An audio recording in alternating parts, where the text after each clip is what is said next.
What's up? Welcome to the Super Dope Fresh podcast. This is your main man, Bolo Fresh. And I'm D Black. And we got the Soul Brother #1, my crew member, B-Boy Soul in the building. What's going on, everybody? Crew. What's up? Shout out to my crew, HBO crew, TVB. Yeah, all day. Respect. Yes. There we go. Respect, so we got a lot to talk about today. This is my brother, my real brother, my crewmate. So from another mother. From another mother.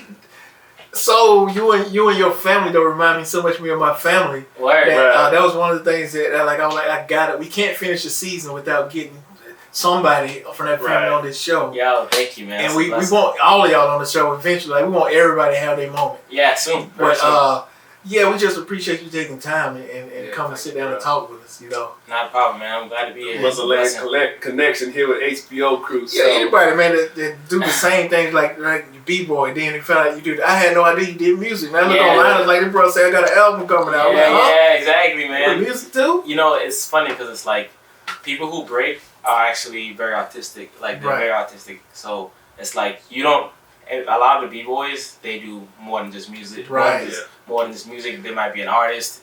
A lot of B-boys are artists. Right. And you got the clothing line too, though. Yeah, so this is my clothing line, SAU7, so. Wow, so yeah, everything that we do is like as a parallel. It's like, man. Like-minded the three brothers coming in, crew just like me, Gibbs and Rizzo. That's how it is, man. You know, dope stuff. Like, what they say, you attract who you are, you know what I'm saying? Right. So, it's just a matter of time.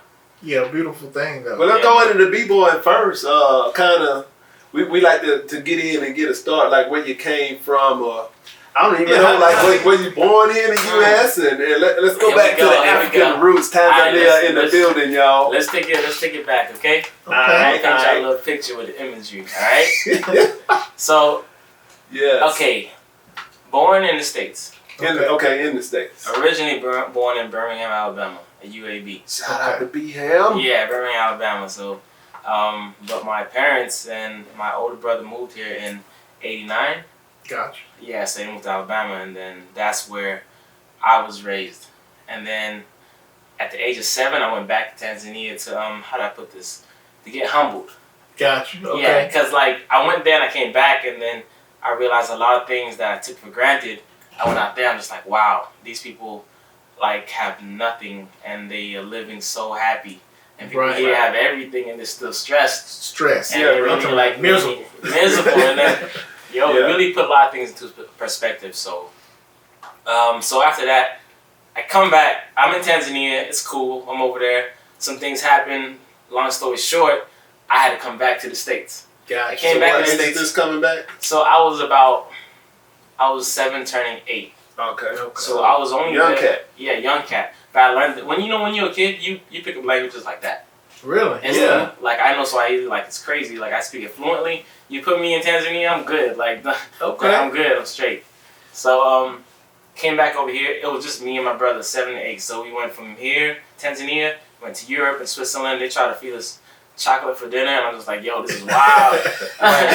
Literally, I didn't know chocolate is like a really big.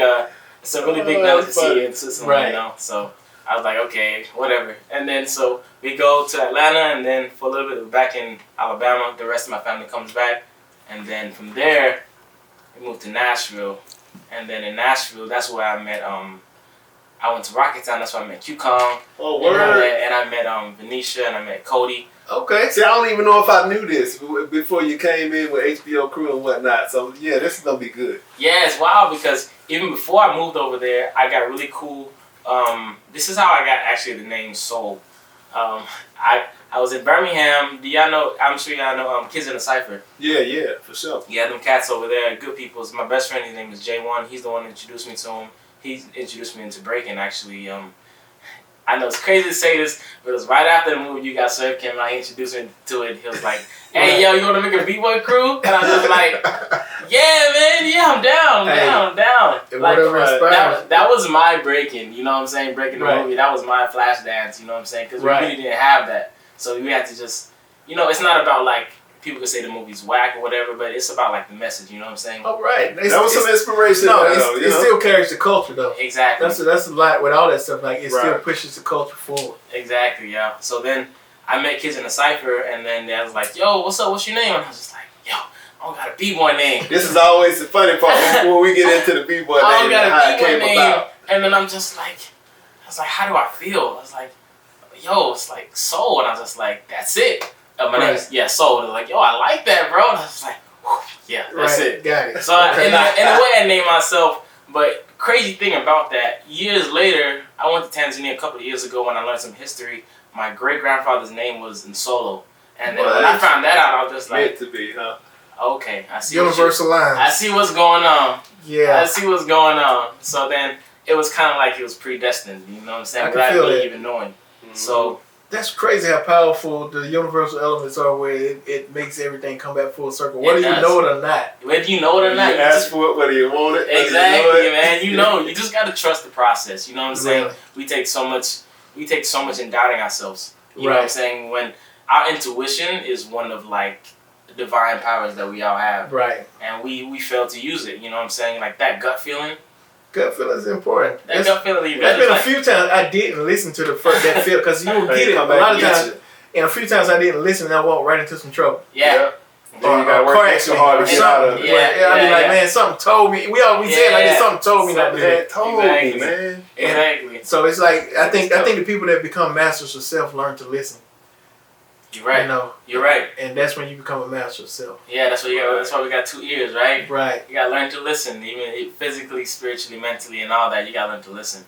Yeah, so, everything is there. But that's crazy though. I like that you're able to tap into that. Yeah. You're young too though, so to hear this coming from a young man. Right. He acting like he 47 years old or something. It's people that's in their 50s that's just now getting these type of best. Right. This HBO crew second generation up here. Man. You know, this. He still got plenty. Thank you, man. What is he, 14 and a half? Don't do that, man. Y'all know black don't crack. Yeah, So I can't help that. Like high school. Man, people don't know. I'm actually really 28. Really? Yeah, people don't even think it. It's like, oh, you ain't young, man. He just graduated yesterday. He could be 21 Jump Street. He still go to somebody high school. Yo, it's funny because in acting roles, I'm always casted as like a high schooler. Really? Yeah, I was on Teen Wolf a while ago, and they was just like, yo, we need you for this high school role. I was just like, alright, okay, that's cool. I don't really care. They're like, you gotta shave your beard. I'm like, got him out there acting too. We're gonna get in that a little later.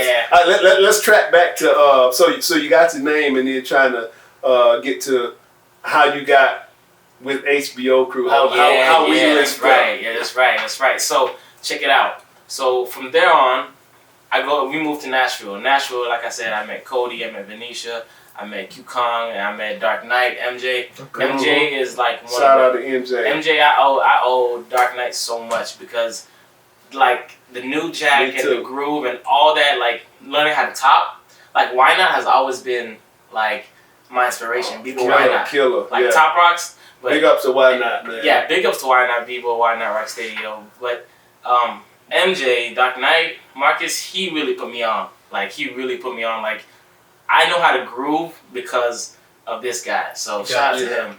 So after that, I come to my first, they're like, Q-Kong was like, yo, you want to go to a battle? And I'm just like, oh man, this just got real.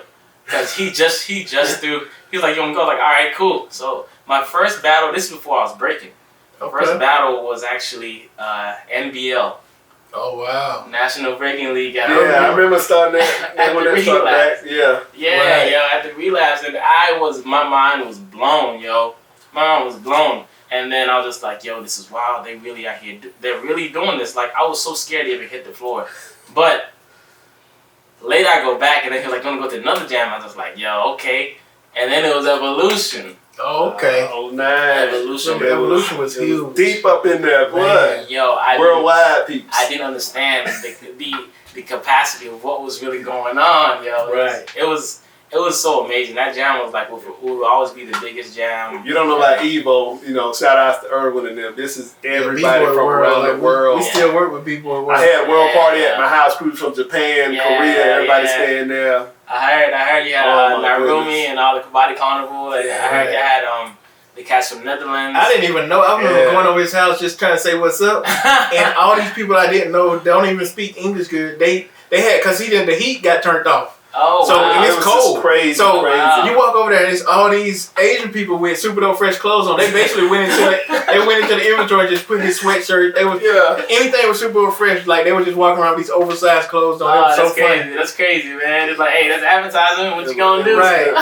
But while we was embarrassed, and you talked about that, like being humble, we was embarrassed because the heat was turned off. Something happened when we had to wait a day. Man. And so, but they still showed us love. They just went and put on clothes. Oh, that's what's you know what I'm saying? And we in there, you gotta huddle up and party all night. Yeah, man. So sometimes it do take people from other countries or going to that place for you to realize what you got. Very true. They were just having like we got a house. It was Bolo had a nice house. Yeah, my Alabama State University hoodies and crap. That's so funny. Man. Yeah, man, they was taking all your clothes. I hope they give them back. Yeah. I'm like, oh yeah. Yeah, man, but I think those were some good days, right? Yeah, man. So that was kind of the beginning of Super Dope Fresh too. But okay, so we had 09 and coming into Evo. Yeah. And so this is one of your first big ones, and this is the biggest jam Atlanta done had. I couldn't even like, yo, the ciphers are just so fire. Like you cipher right here, and then you see Hong 10 right here, and then like, okay, I'm not going to that cipher. Right. Yeah, this is like we had the regular jam, but we got Red Bull, BC1 All Stars, and anybody that you ever knew that you learned from your videos from, they was there. Yeah, everybody came with the fire. Puerto Rican squads came with the fire. People from all over the world. I was just like, yo, this is shout out to Stylistics. Yeah, Stylistics, man. Oh man, it was so amazing. Like I remember seeing, like that jam was really fresh. So after that, I went back to Nashville, and then it's dope because if I didn't meet the cats in Nashville, I don't even know if I would really be breaking still. Cause I was just like, yo, Cody Coles, he was so fresh, yo. Oh yeah, that's a smooth cat there. Yeah, he was so fresh, and I was just like, yo, he's a b-boy, so I know I'm at the right place because I was looking for them, but then I seen him. Yeah, so that was dope, and then so after that, I moved to Atlanta in 2010 after I graduated. Okay. And then, I meet Zapper, and then it's crazy because I met Zapper before at this it's so funny. It was a Miss Korea pageant. Really? Just random? I mean, a Miss Korea pageant. It was him and long hair AJ and long hair Instigate. Okay. Instigate had it down past the shoulders. Long hair AJ and long hair Instigate. Were they performing there or something? We was all performing together. So it was Kids in the Cypher and HBO. Okay. You know what I'm saying? I wasn't Kids in the Cypher though. I was just like, I was just following along. You know what I'm saying? Gotcha. Because I love still learning the game. Yeah, exactly. And then later on, I went to Zap, and then Zap takes me under his wing, and then I meet you guys. I see y'all at the jams, and then I finally get battled in HBO, man, in 2012. That was 12 because everybody out here talk about battle. Everybody talks about getting battled in HBO, and those rounds it seemed like it went forever. I think was yours long too? I think I still have post stress disorder. Because everybody got at me, like everybody, because it was at a Mad Cloud event. Oh wow! It was at a Steel Wheels event. Yeah. So everybody and their mama got at me. You know what I'm saying? So it was like everybody got their rounds. Yeah, I remember Bolo. I remember everybody. Everybody, Mudpit was out there. Everybody. Well, I hear these stories. Yeah, we had breaks. And then it's you versus everybody. Yeah, so it's like, how many rounds do that end up being, and how do you survive that? It comes to a point like after your 20th or 30th round, you're not even yourself anymore. Right. You literally just you snap. Something in you just is like, it's just like, it's like you just let go. Gotcha. You totally let go, and then you just have to realize to breathe is the only thing you have to do. Just breathe and be on beat. You know how much that sounds like people that run marathons? You know what I'm saying? That they're running 10, 20 miles. It's like at some point, it's just your body going on muscle memory. The first few miles, it stops hurting. Yeah, it's just no pain until the next day, I guess. Yeah. So let's see if you're really serious about it. So you survived the battle then. Okay. I mean, I'm here. I'm here, yo. So then from then on, and then before that, I got down. The year before that, I got down with TVB. So the Bronx Boys. Nice. I went up to New York. My boy Pluto, he actually let me know. Shout out to Abby. Abby came and Abby came and like I was trying to get his TVB headband and I didn't have enough money and it was at Little Spruce, I think 12.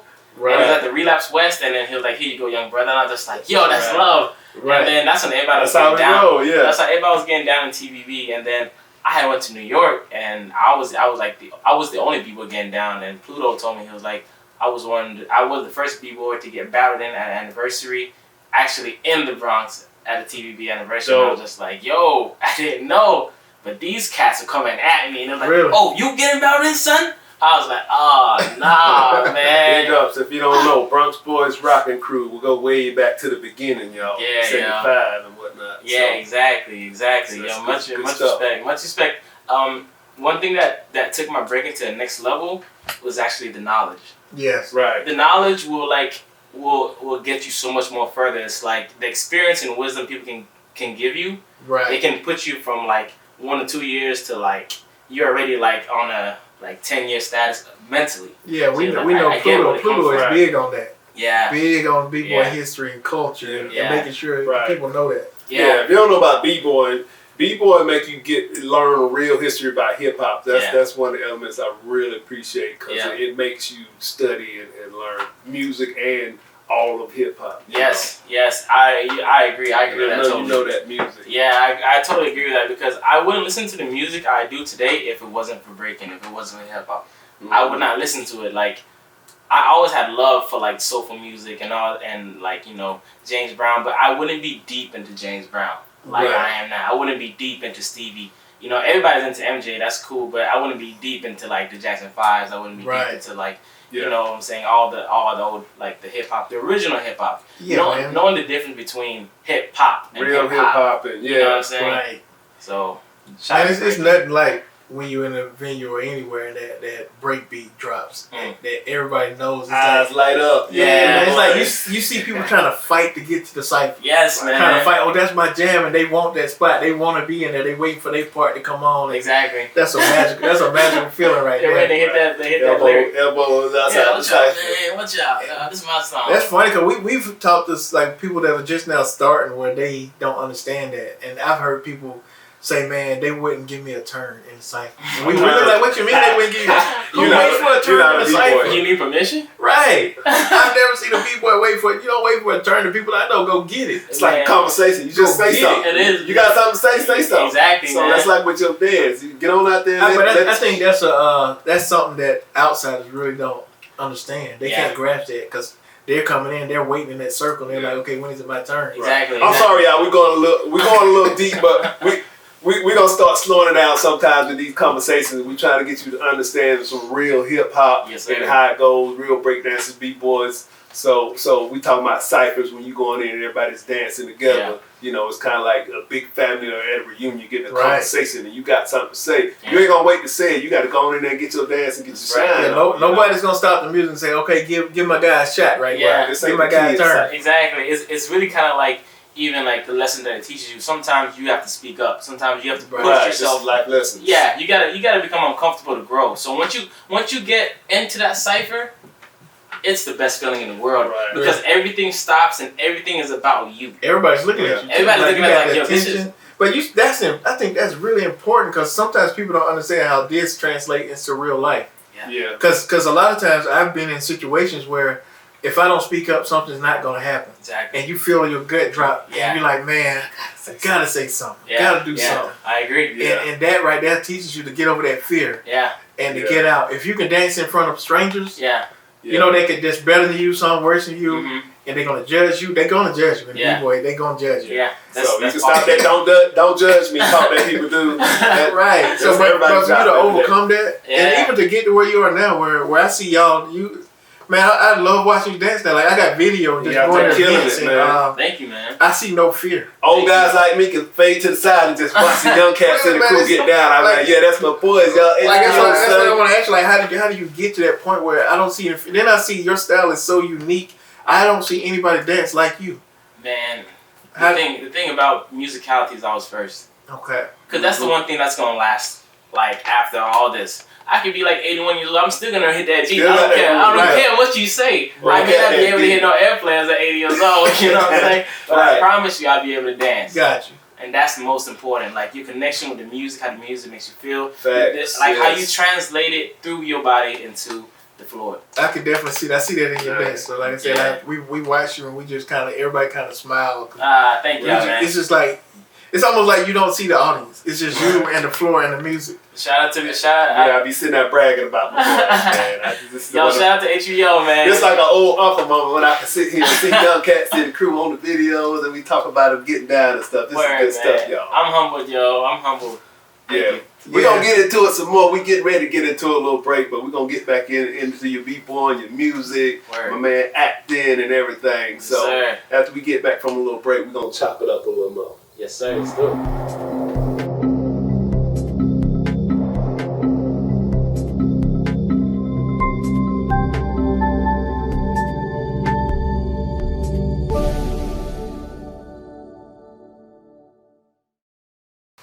Yeah, we back. Welcome back to the Super Dope Fresh Podcast. And we chopping it up with B-Boy Soul here, HBO Crew TV. What's up, everybody? Soul is in the house. But they're a lot bigger than the B-Boy, so we got a lot to talk about. You know, we go way past hip-hop. We got some more. Let's dive right into it. Yeah. So we talked about the B-Boys and your history and getting up with the crew and with the brotherings and whatnot. Yeah. Now, I know you got a lot more going on, so I'm looking at how fresh you looking. He's super dope fresh and got his own clothing line. The shirt. Right? So, man. And I got one up in the closet too. You know, I that's right. I got one too, man. Wow, man. I got one. So let's talk about how you got started with the clothing too, man. Okay, thank you so much.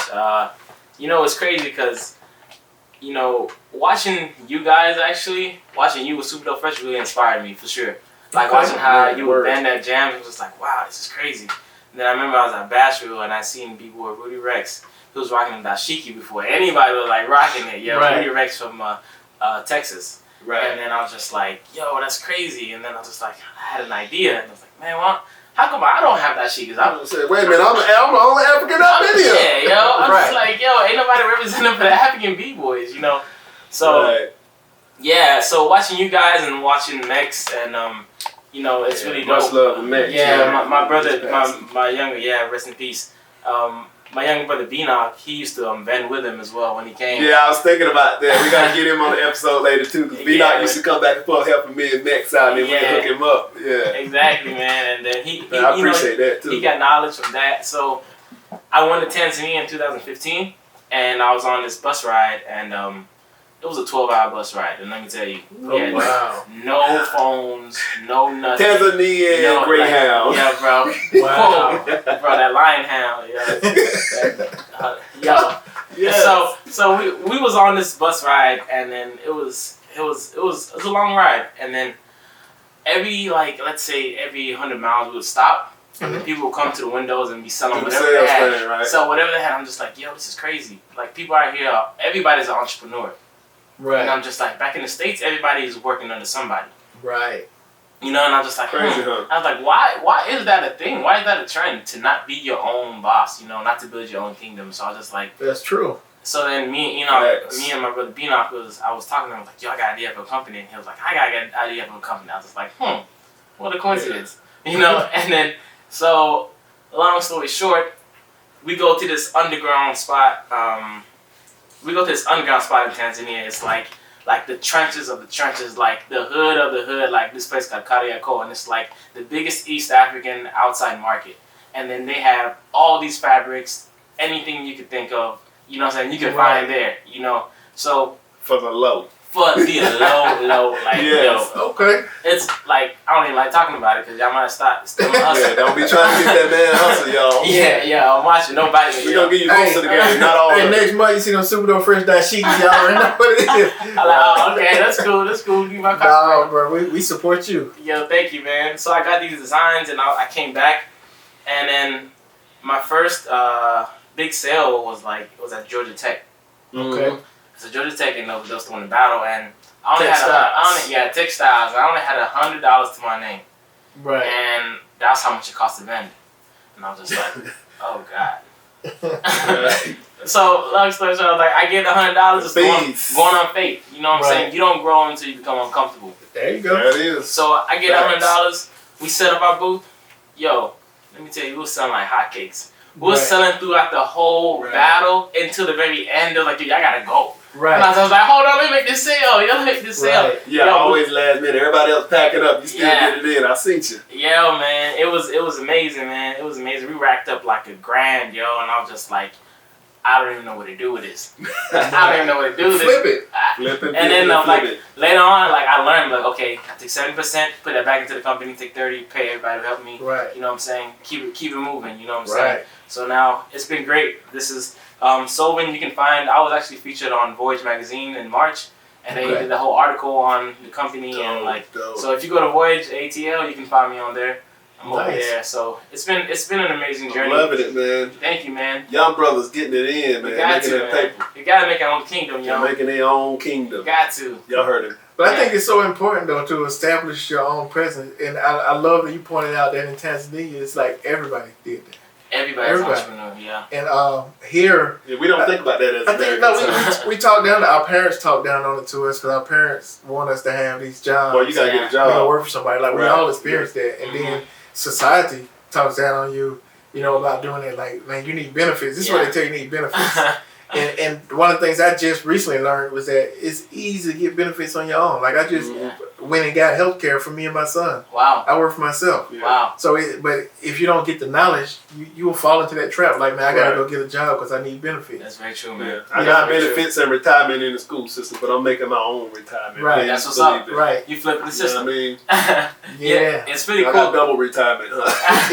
It's really cool because, you know, like you said about the parents, and then, you know, we can't even blame them because that's all they know. That's what. Yeah. But like with you and your son, you know what I'm saying? You're an entrepreneur and you like show your son how to do that because you took the time to stretch your mind to figure out, oh, there's other ways. Yeah, he's surprising me though. Jet had his own, B-Boy Shake had his own clothing line at the gate called Auntie Kids Clothing. Oh wow! But he wanted to do his own thing, and I had to respect that. Wow. And then like right now they got Blown Minds clothing, like which is what this is right here. Yeah, they killing it, man. Is that I had to give him the opportunity to find his own way. Wow! But and then even with him doing graphics now, like some of the same stuff I'm doing, is still letting him find his own way, his own style. But you're right though. It's like I think us coming up now. We will make sure that we teach our kids that you can be independent. You know, all of them, nothing's gonna stop them. Got to be girl Adam behind the camera. You're right. You're right. Shout out to that. Yeah, you're right. It's good. It's good. Though. Like y'all leading by example though. Like we got to, man. Like the goal is to have 7 different ways to get paid. There you go. How we supposed to live? You know, how we supposed to live depending on minimum wage? You know what I'm saying? We gotta have multiple streams of income constantly. Constantly. Yeah. Like if I'm not doing my clothing line, I'm doing acting. Right. You know what I'm saying? I'm doing acting. We've been getting on the screen a little bit. I'm doing what I can, man. I can't say too much about this movie I'm working on right now.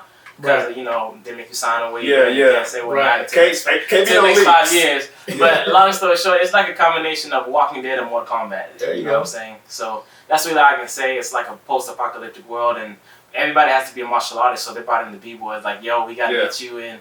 You know what I'm saying? I'm just like, yo, that's what's up. No, it's gonna be dope. Yeah, it's gonna be fresh. And if I'm not doing that, I'm doing music. You know what I'm saying? I'm releasing a single next month as well, and then I'm releasing an album called Soul Story. So it's basically like an album of like what's going on in society right now, what's going on with my upbringing. Like the goal is to make something that is like relatable to everybody. Gotcha. Right. That's really the goal. So I like that. I'm coming out with that really soon. You need to throw that listening party, man. Yeah. We're gonna do that. I will. My producer, Jose Willa. Yeah, I'm about to say, let's get a little deeper into the music, because it's bigger than just music with you. Y'all just like us, so if y'all don't know, we got the family with the brothers, man. Yes, and they just like us with the brothers, and they all doing music and dance and whatnot together. So let's talk about that. Y'all doing this thing together. Yeah, we rolling our studio. Our studio is called Studio Simba. Okay. And that's the label that we're working under. You know, it's a lion mentality. Even with this, we're saying it's a lion mentality. Trying to be a lion in the midst of like all these sheep. Right. Like we gotta be the lion that stand out. You know what I'm saying? Right. And I remember you guys had a track. Lionhearted. Yeah, that's right. I forgot about the Lionhearted song. The Lionhearted song was home. The congruency, yeah, man. The funny thing about the Lionhearted song, it didn't pick up in the United States, but people started hitting me because I produced it and I did the hook. I didn't have a verse, But people it got picked up like on Caribbean and African Wow, channels. yo, that's fresh. Because they thought that when they heard it, they heard the rhythm, the cadence, Yeah. and the subject matter. They thought that we were from Africa. Yeah. And so it got bigger in those countries than it did here. The African roots are calling us. Yeah, And it did teach me that sometimes we look for our music to be accepted by the people that's around us. You're right. And a lot of times our audience is outside of our circle. It's gonna speak to somebody. You're right. They messed me heavy in India. Yeah. Mm-hmm. Yeah, I'm like, okay, I'm cool with it. Right. But yeah, so Studio Simba, like my brother is my producer and my manager as well. I got B-Knock as my videographer, and like B-Knock doing the thing, it's man. dope keeping it in the family. You know what I'm saying? Yes. And like, yo, this is gonna be something really amazing. You can't beat that feeling, man. That's why I wanted to speak on it, because it's just a beautiful thing to see brothers getting together. That's my advice to young people like yourself is just to keep going. It's all about consistency. Right, so if you're dropping one album like that, don't let that be your last. Like you gotta think like these people, like you see the versus things that are going on where you have an artist and an artist showcasing there. Yeah. Like there's like young people can't do that because they don't have 10 albums out. Yeah. They don't have 20 They got albums. no catalog. Nah, so my thing now is to tell young people like you can do that. Like you don't have to be big to put out 20 albums. Just be consistent. And stay inspired. When you get inspired, record. You're right, man. I totally agree. And I even tell people in any craft that you do, and anything that you do right now in the next 10 years, you're going to make a lot of profit. Right. Just literally stay consistent. Like, I remember, like, I'm also in college right now as well. Okay. And then, like, now with this whole, like, situation with the virus, it's like I took that work ethic from school into, the music, into the acting, into the breaking, just constantly continue to like be the best version of yourself. Yeah, go get it mentality. You know what I'm saying? Keep growing. Yeah, man. Yeah, and then that even stems off into like even health as well. Right. Like health it's really it can be. Yeah, I know you went vegan and whatnot. I went vegan, man. I went vegan. I had to go vegan, man. And let me tell you, like the thought of going vegan is the hardest part. Right. The thought of going vegan is hard for me. I'm just gonna go ahead and admit it. Yeah. But before that, I went on a fruit fast for 2 weeks. I was only eating fruits. Like the first week strictly fruits. The second week I added some like cashews and almonds and all that. Okay. But the thing about it, it changed my life completely. Like completely, yo. And then the thing about it, like the first day, I was like, okay, I was feeling sick, and then I realized that it was like removing all the toxins from my body. Just getting rid of it, Yeah, and then the second day, I was like, yo, this feels kind of good. The third day, I lost 10 pounds, and I was like, oh, this is for real. Right. I was like, okay, I gotta chill. I gotta constantly like keep on eating, and then my hearing started getting better. The sense of smell was the first thing that I started to pick up, and I was just like, yo, this is crazy. And then by the second week, I was fine. I was fine. Yeah, because I follow a lot of Dr. Sebi. Gotcha. Oh yeah. Dr. Sebi is like that's my OG, man. That guy really put me on. Yeah, he'll show you how to fully reset your body. Yeah, I did. Full reset. I definitely did. And then so right after Thanksgiving, I went vegan. Right after Thanksgiving, and then I was like, Did you get that last meal? I had to. Sound like you got that last meal, man. Last supper. I had to, man. Right. So I remember. I went vegan right after that. But you know what? It's crazy because it really stems off of something that a lot of people really don't know about me. Like and this is something that I don't tell anybody. Like very few people know about me. But when I was 12 years old, I was going to get a physical at the doctor, and then I just want to be on the track team. You know what I'm saying? Like, yeah, we get a physical, you can run because yo, I'm from Africa. Yo, ain't nobody about to outrun me. Like we run with cheetahs. Yo, come on. Right. Like nobody about to do me like that. And then so I was like, yo, I can take out anybody. So I go to get this physical, and then the doctor's like, you have a lot of sugar in your urine. Like, what's going on? Long story short, I got admitted. I woke up. They told me you have type 1 diabetes. Oh, wow. And I was that young? Yeah. At 12. And I was just like, and then there was like, yo, this is, I was like, diabetes, isn't that curable? I was like, no, type 1, there's no cure, quote unquote. Right. I know Dr. Sebi, so Sebi gets you right now. Sebi gets you right now. I'm clowning about the meats and stuff, but I know about them and the health and stuff, and it really works. Yeah, yo. So they told me, they was like, yo, you won't be able to like run, you won't be able to play sports, you won't be able to drink any kind of drinks, no this, no that. And telling that to a kid, yo, and he's like, yo, I just came in for a physical, yo. Like, what are you talking about? I had no idea about that. That's before B-boy and everything. This is like, I knew about b-boying, but I wasn't into the b-boying like that. Right. You know what I'm saying? And then it was really discouraging as a kid, you know what I'm saying? To tell a kid that, it's just like, yo, it's like, I don't want to hear this at all. But out of adversity comes, you know, success. And I use that, you know, to help me continue to pursue. Because, you know, breaking, like sometimes when my sugar level's up, I can break and it can bring it back down. Like hip hop literally saved my life multiple times, you know what I'm saying? And like I got things I got to do, like basically type 1 diabetes, for those that don't know, it's like your pancreas doesn't work. It doesn't produce any more insulin. Right. Insulin is the key to the glucose which is sugar. Right. And it transforms into energy. But if you don't have insulin, it can't transform into energy. So it eats up your fat, your liver, whatever, like your other body parts until, you know what I'm saying, stuff starts shutting down. Break you down, yeah. It breaks you down. But you know what? Like, nobody knows about me because I don't want nobody to ever pity me. Like, right. I do this to show people, like, I want to be a speaker to kids who go through the same situation right now. I want to visit hospitals and let them know, like, yo, like, I hear what the doctors are saying, but don't let that stop you. I was about to say, I think that's important. Like, especially for you to breakdance, that's one of the most athletic things you can do. Exactly. I'm like, yo, look at this. I can do this. And they're going to be like, yo, what? You can do that. And you have this? That's going to make me, like, as a kid, that's what I needed. Right. And I feel like that's my purpose right now. Throughout the music, throughout breaking, all that is really surrounded onto helping the next generation not accept, you know. I have to get you out of my school. You know, I'm a middle school teacher. Yo, that'd be fresh. Oh, yeah, you should do that, man. Especially like next year in the school system, like, I think we should go ahead and plan for that. Yeah, and it doesn't even have to be just with diabetes, you know. Like, any kind of chronic disease, any kind of, like, mental disease, anything that, like, weighs you down, to show people, like, yo, you don't have to accept what they're telling you. Like, I get it, like, there's procedures and all that, but, like, you can still live the best version of yourself. You can still be the best. You can still leave a message even after you're gone. You know what I'm saying? Right. All the greatest people, like Nipsey just passed away. You know what I'm saying? Pac passed away. Everybody that, like, passed away, they passed away with a message, no matter how young they were. And that's what really matters. Yeah, you definitely have to have a message just for your life. Like, I fully believe in legacy building. Yeah. And to build legacies often means you have to leave a lot of yourself here. Yeah.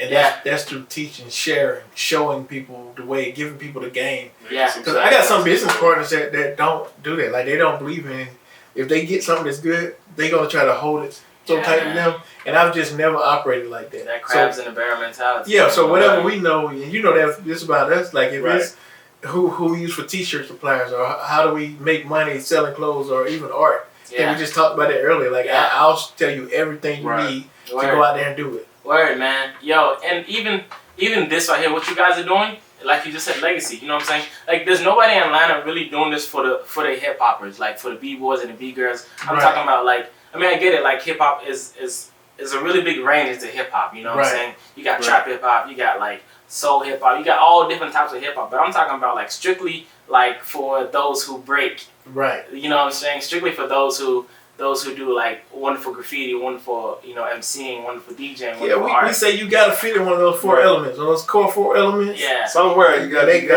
get you here. So, and that's why I tell a lot of my guests, it's no coincidence that you're here. Like, facts, man. You did some things in your life that'll lead you to that seat right there. Exactly. You know. Exactly. No coincidences, man. So supadopefresh. Yeah. So we're here now, and I'm very thankful that you've been willing to share so much of your story. I always think that helps somebody else. I always say, if I can just help one person, like, that's, to me, that's everything. Yeah. I didn't even know about the diabetes thing, you know, and being a teacher, I got kids all the time, you know, they got to go to the nurse after lunch. They got to, I had to do that, man. And people always used to ask that. Having something to be able to tell me, I got a homeboy in the crew, you got to check him out, see what he's doing. Thank you, man. He can still, you know what I mean? Yeah. Just to show them some inspiration. That's love, man. I appreciate that. That'd be huge. And, you know, like I said, for the longest, I didn't want to tell people just because, you know, it used to be something I used to struggle with. Like, I'm such a ninja at, like, taking my insulin, you wouldn't even know. You could blink and I already taken it. You know what I'm saying? Like, you wouldn't know. I gotta check my sugar every day. It always you know scared me. I watched my grandma running out as a kid, and she had to do the shots, and she would do the shot in the leg. And the first couple times, I was traumatized. I seen her to get that shot. I was like, man, I better not ever get these diabetes. I'm not. But yeah, you know, I'm allergic to needles. It's a true story. You ain't shake. Doctor said, no, this is real, man. This is real. Yeah, Bolo. It's a story one time. I will get into it with one episode. But yeah, Bolo fainted one time. Bolo, you fainted? Going to a job interview. Yeah, they called me and I'm like, man, is y'all right? But he came to but the ladies, cause he kind of built like they were feeling all his muscles and stuff. They try to get a quick feel. Yeah, man.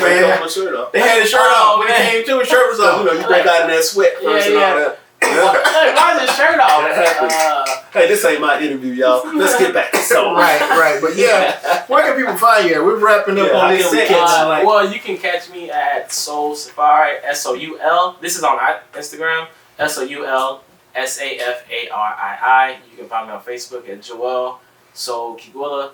Okay. You can find me also on you can find the website for my clothing line at Soulven, SOULVEN.com. Perfect. Also Studio Simba, you can find them as well. My producer Zay Willa. Right. You know what I'm saying? My big ups to Zay and B-Knock, man. Yeah, my videographer B-Knock, with the Me-Knock TV. He's doing great work. Killing it, yes. They're doing great work, yo. Thank you so much, man. Much love to my fans, man. Yes, HBO crew in the building. Yes, Big Boy sir. Soul. Yes, sir. What? Thank y'all so much for having me, man. Y'all be blessed, Anytime. man. And yeah, and shout out to the Most High, because without him, I wouldn't be here right now. There you go. Yes, sir. Yeah, None of us. Don't forget. We out.